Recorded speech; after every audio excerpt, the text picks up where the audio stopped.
Ok, Fernanda, agora quem está na bancada para análise das eleições é o Celso Cardoso. E nós conversamos com o Rodrigo Prando, que é cientista político da Universidade Presbiteriana Mackenzie. Seja bem-vindo à Hora do Voto. Obrigado, Celso. Professor Rodrigo.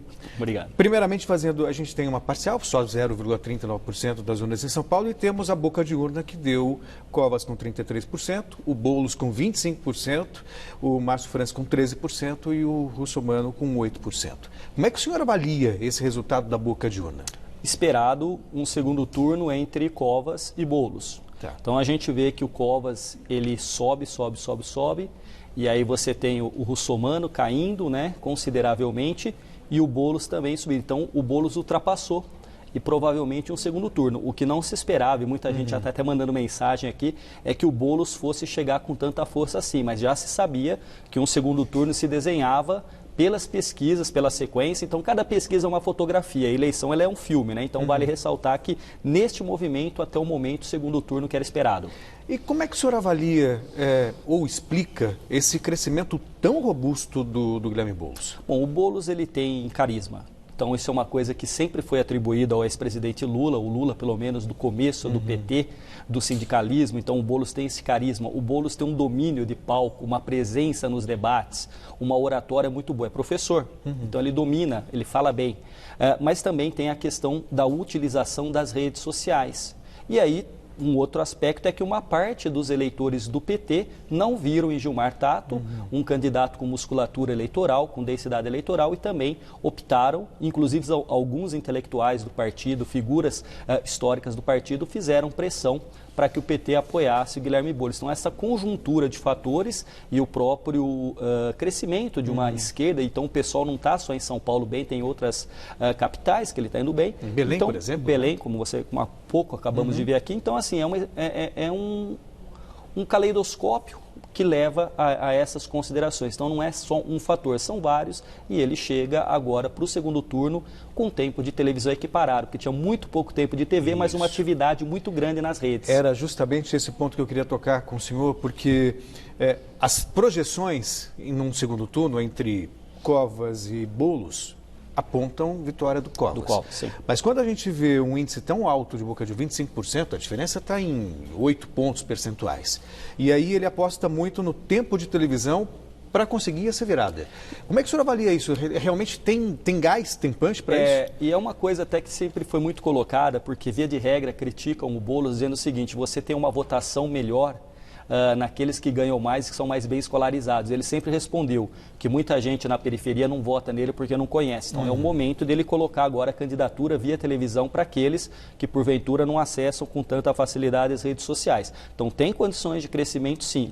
Você bem colocou, em todos os cenários, o mais difícil no segundo turno para o Bruno Covas seria Márcio França, né? E seria uma distância muito maior, ganhando o Bruno Covas tanto do Boulos quanto do Russomano. Vamos ver como é que isso aparece, porque também vale ressaltar que o Bruno Covas vem com força, tem a máquina, é o atual prefeito, tem apoio, tem o partido, então a organização partidária também é fundamental nesse momento. Mas aí fica o tempo de TV e a questão das redes sociais permanece. Me parece que o Boulos nas redes sociais tem mais força, tem mais pegada, tem mais entrada do que o Bruno Covas. Você acha que de alguma maneira isso muda um pouquinho a maneira de trabalhar na campanha, até por ser tão substancial esse Provavelmente. Dele? Eu imagino que nesse momento, mesmo ainda nós temos nem 1% das urnas, salvo melhor juízo, apuradas. 0,39%. Então, assim, mantendo-se essa distância, provavelmente a equipe de candidatura de Bruno Covas já está traçando o cenário do segundo turno e as estratégias.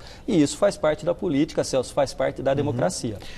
O senhor mesmo dizia que esperavam o Márcio França no segundo turno. Ele que foi tão bem para o governo do Estado, chegou até a ameaçar a candidatura do Dória.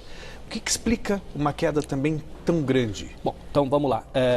Todas as projeções mostravam a crescida do Boulos e aí chegamos na véspera, né, com o Covas isolado e ali uma zona de empate técnico entre a subida constante do Boulos, a caída do Russomano, só que aí tem uma questão: o Márcio França permaneceu constante durante as últimas, ele permaneceu estacionado e me parece que até as vésperas, com as mesmas condições ali de percentual de votos né, de intenção de voto. Agora, me parece que o Márcio França, e aí é uma impressão não respaldada em dados, que depois nós precisamos acompanhar, ele acabou acenando para dois públicos muito distintos. Ele acabou acenando de um lado ali para centro-esquerda, do outro lado para um grupo mais conservador, até mesmo com entradas no bolsonarismo. Então, este fato, talvez, de querer servir a dois senhores, tenha atrapalhado a identidade da campanha. Até mesmo num dos últimos debates, ele deixou claro, eu aceito, e claro que não se recusa, né, apoio político, mas eu aceito todo mundo que quiser estar comigo no segundo turno,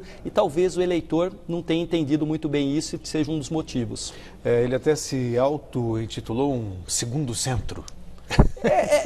Você tem que buscar uma identidade, né? A política e o candidato tem o partido, mas no Brasil tem muita importância a personalidade, a figura, o carisma, a retórica, a presença. Então ele realmente tem uma presença política, ele foi governador, mas nesse momento a subida do Boulos e a força que o Covas apresenta não foram... Ele não conseguiu debelar a força desses dois. E claro que aí lembrando que Russomano caiu de novo, ao que tudo indica, né, 1% ainda não foi apurado, mas ao que tudo indica fica de novo fora do segundo turno. E aí já pensando em 2022, que na verdade é o que mais mexe com todo mundo, nas eleições agora municipais, que tipo de projeção a gente pode fazer, considerando o que está acontecendo neste momento, as urnas já apuradas, também pesquisa de boca de urna?